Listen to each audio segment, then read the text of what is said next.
Shalom, boys and girls. I am the Bear of BearIndependent.com. We are in the office today, and the part of the office that we are in is the prepper classroom. If there's a little bit of an echo, bear with me for the moment. Because I don't have enough cool stuff hanging on the walls yet to absorb some of the wah. What we're going to talk about today is lone wolf. Anybody who knows me, who spent any time here at the channel, knows that I am not at all a fan of the lone wolf concept.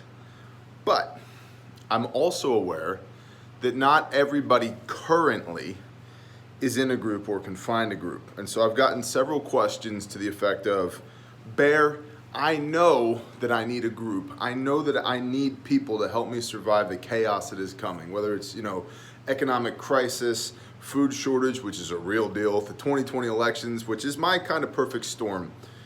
We know that we're going to have food shortages here in the United States, or at least less food than we've ever had before, according to the USDA. We know, politically speaking, that things are bonkers. And we know, economically speaking, that there's a bunch of bad stuff coming. Student debt loan, anybody?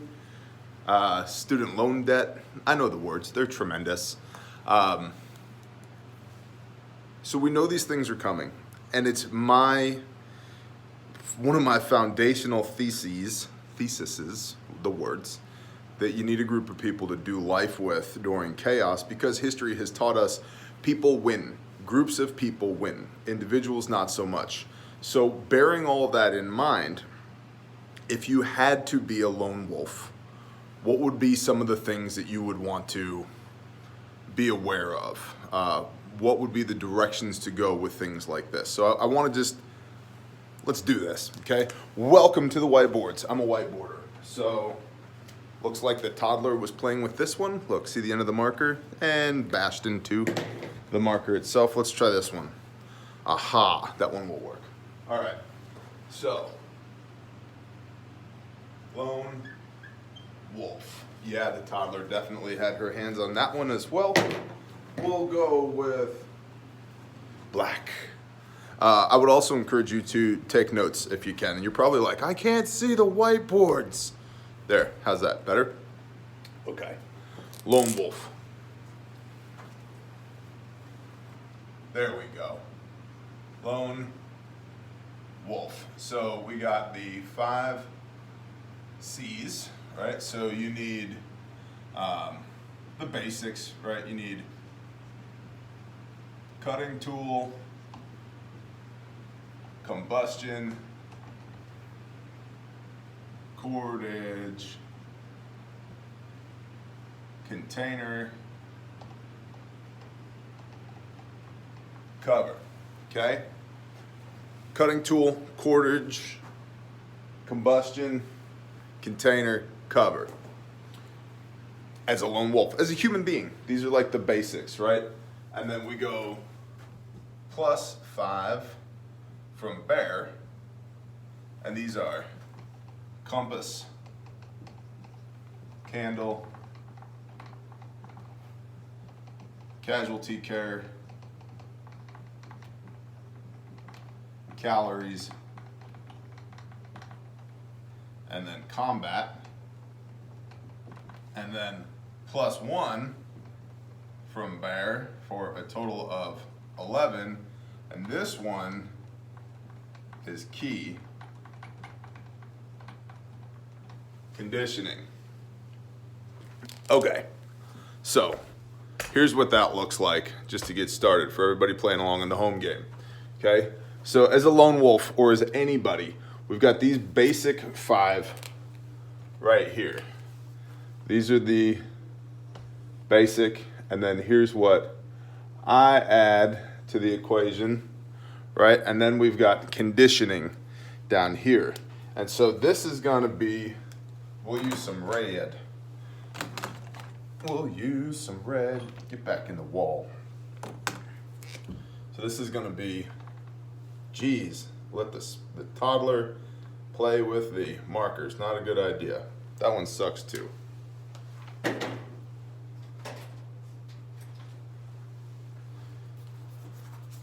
Haha. Lovely. There we go. Spiritual, physical, mental, emotional. Okay? Conditioning. Spiritual, physical, mental / emotional. All right. So, for everybody playing along in the home game, that's the basics for all human beings, says Bear. Now, if I was a lone wolf, let's go down this line by line. My cutting tool doesn't matter, right? And again, is this bug in, bug out? Your first line of defense in chaos should be to shelter in place. But if you're going to shelter in place and you're in central Dallas, Texas, or New York City, New York, or Los Angeles, California, or Detroit, Michigan, or Chicago, Illinois, or St. Louis, Missouri, or whatever, Albuquerque, New Mexico, and you're boom, right in the middle of it, that's not a good idea. Your population density is a problem. We talk about population density all the time here. So we'll go up here and put pop density, question mark. Okay, so your cutting tool, right? All these things, are you sheltering in place or bugging out?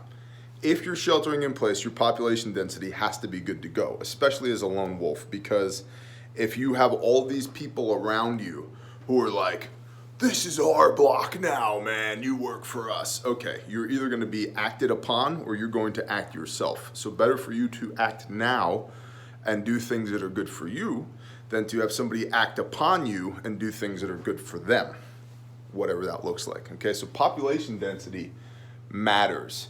How much is too much? Depends. How much is not enough? Also depends. You don't want to, theoretically speaking, move literally to the middle of nowhere and then not have anybody to form teams with, to build context and community with. You don't want that, but you don't want to be in the middle of a concrete jungle either.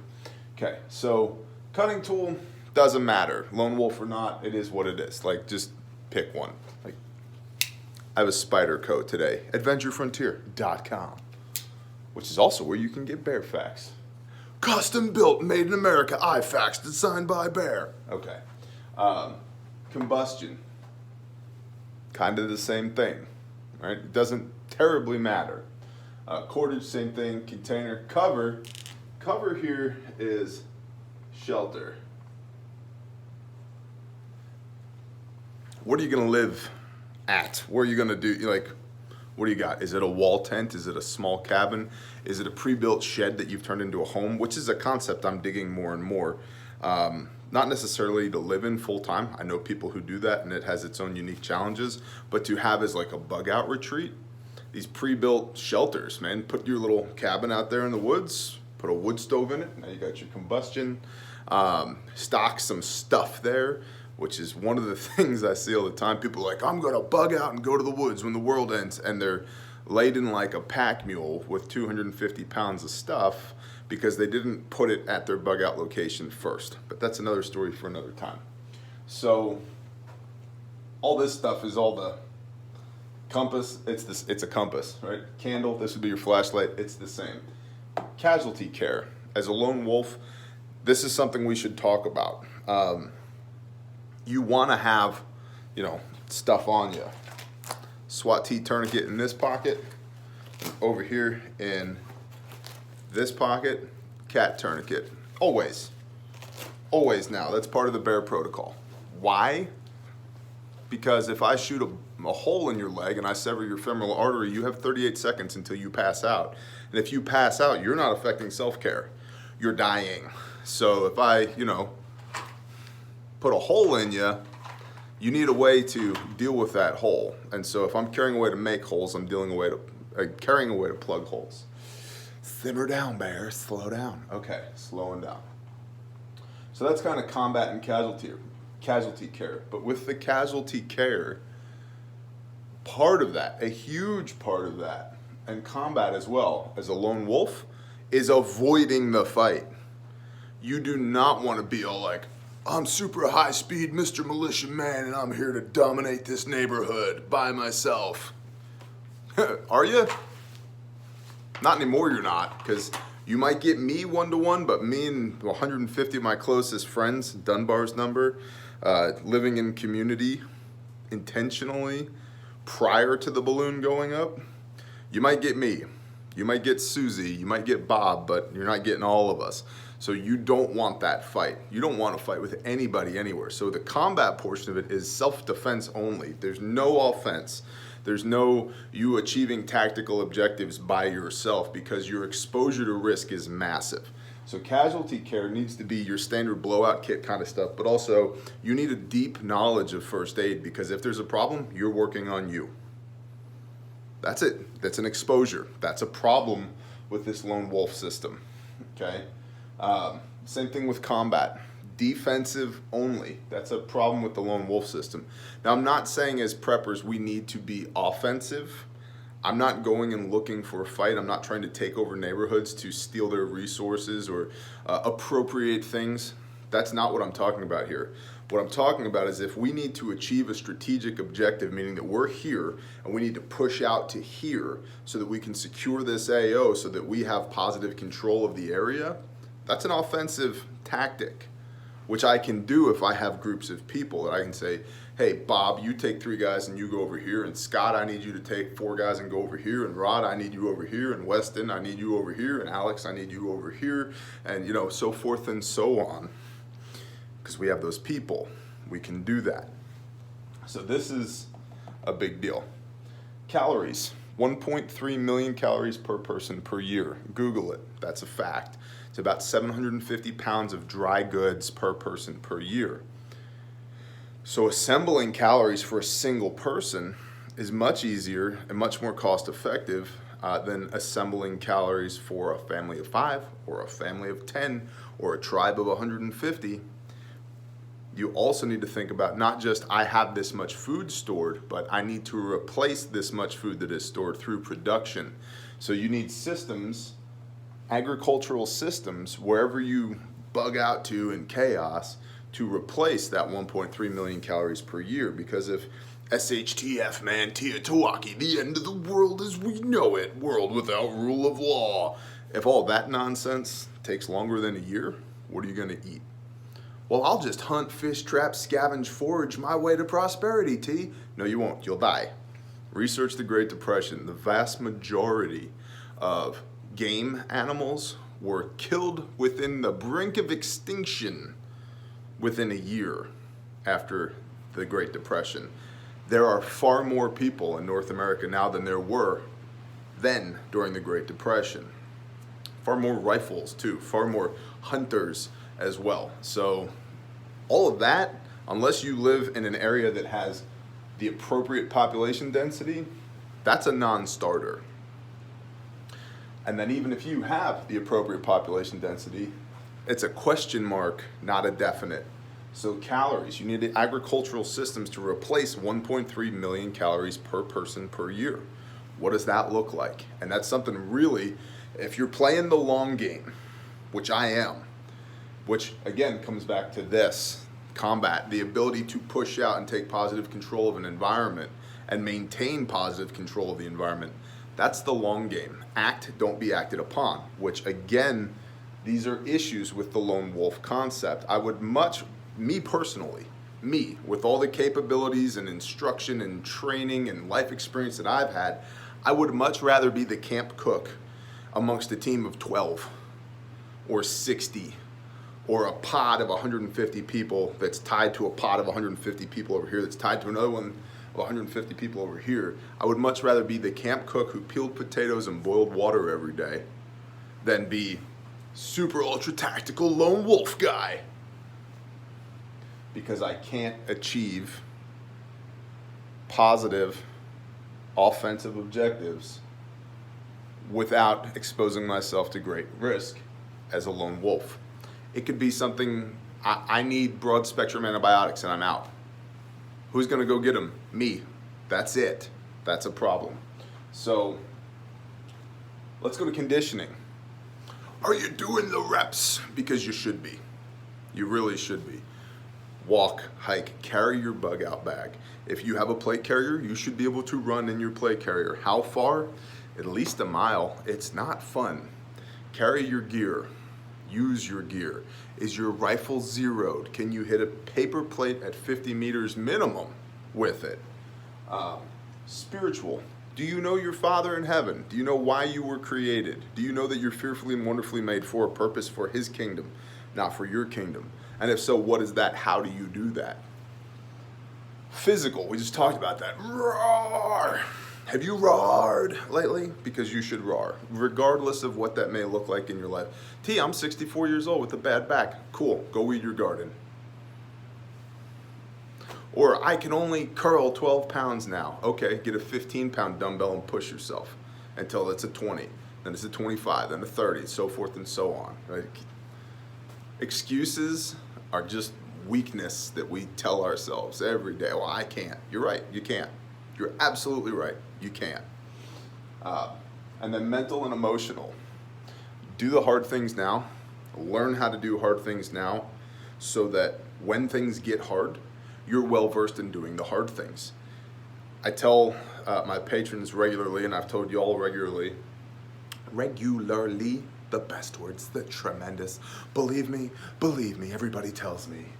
And Mexico paid for these whiteboards. Do the hard things so that, men do the hard things. That's what we do. And strong women do the hard things. Do it now. Do it now. So that when the world ends, it doesn't take you by surprise. Now, a few considerations. What did I do with my marker? Oh, I put it right here. All right, let's go over here. How about, I'll come on this side. Can you all see? There we go. How about security? So we would have dogs, guineas, which are also food, chickens, which are also food,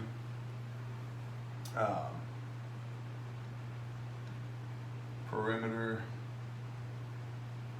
alarms, okay? And all of this is all early warning,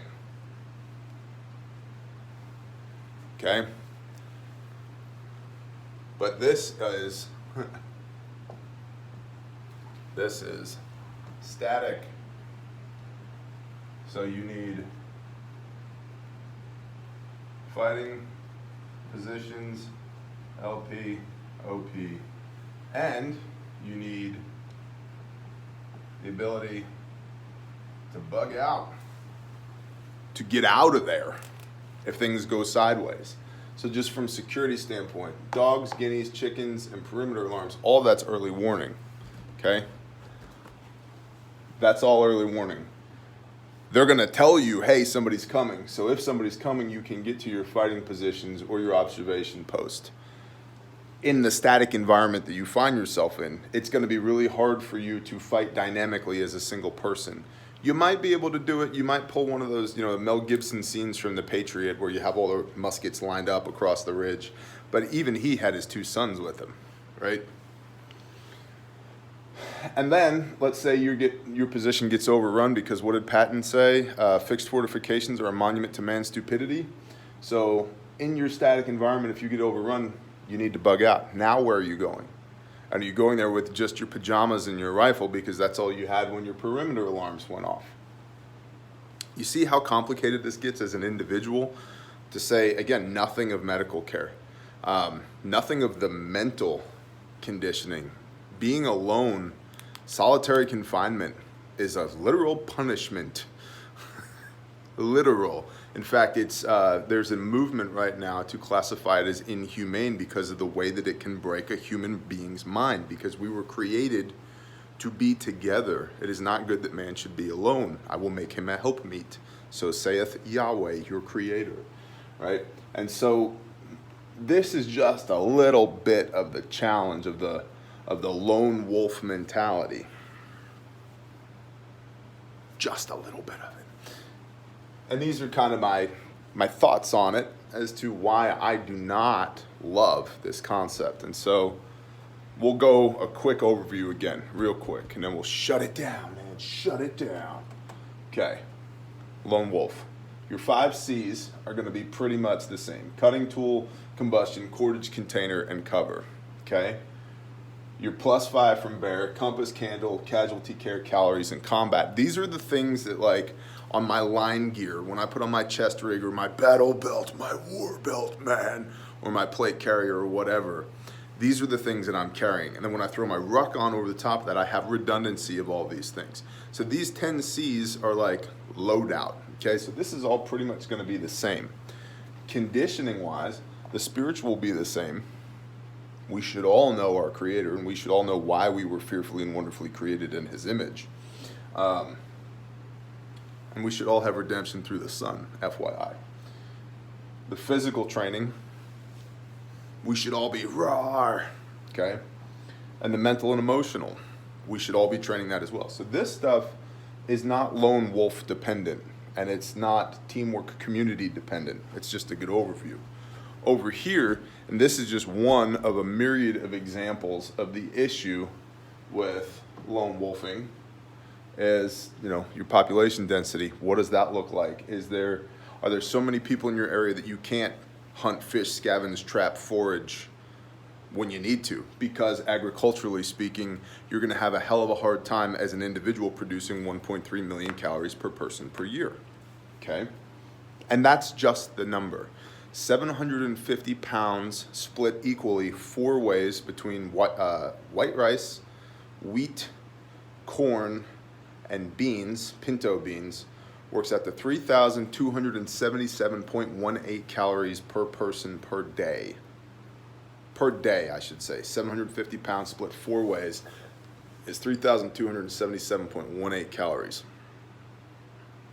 Well, I don't need that much. You will if you're lone wolfing it, trying to do all these things by yourself. And that is the standard number of calories for a military-aged male who is active, ages 16 to 35. It's 3,200 calories per day. So that's what I plan on. So 750 pounds gets you to 3,277.18. So how are you going to recover that as a lone wolf? Hunter-gatherers, they covered a lot of ground.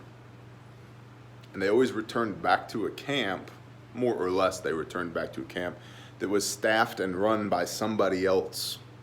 So that there was already a fire going, there was already a place to sleep, there was already shelter, there was, you know, already all of these things done already. So lone wolf is not sustainable long term, says me, knowing what I know about human beings. If it was, human beings would not coalesce into groups. And so if you find yourself reluctantly lone wolfing currently, I get it. And this video is for you, to give you some things for you to think about. As to how are you going to deal with the agricultural issues, how are you going to deal with the food storage issues, how are you going to deal with the security issues, the combat and the casualty care issues. Do you know how to treat a gunshot wound? Because if you're lone wolfing and treating a gunshot wound, the one that you're treating is probably going to be yours. That's a big deal. And then what? And then what? And then what? And then what? And so these are things to think about now. These are chinks in your armor that you should fix now. And then I cannot implore you more heartily than this right here. Find a group of people. Do it now before the balloon goes up, because after the balloon goes up, a lot of us, we're closing our gates. We're not hiring new team members. We're not interested. We're planning for the people we already have. So if a new person comes on board now, we go, oh, 2 more mouths to feed, them and their wife. Okay. We'll figure it out now while we still can. After the fact, we have to very carefully weigh who are we going to use our resources to take care of. And if it's somebody we just met versus somebody we've known our whole lives, that's going to be a problem. So please find groups now. Please find groups now. And thanks for being here in the prepper classroom. So lastly, I'll say, please There's a baby bear at the end of the description back here.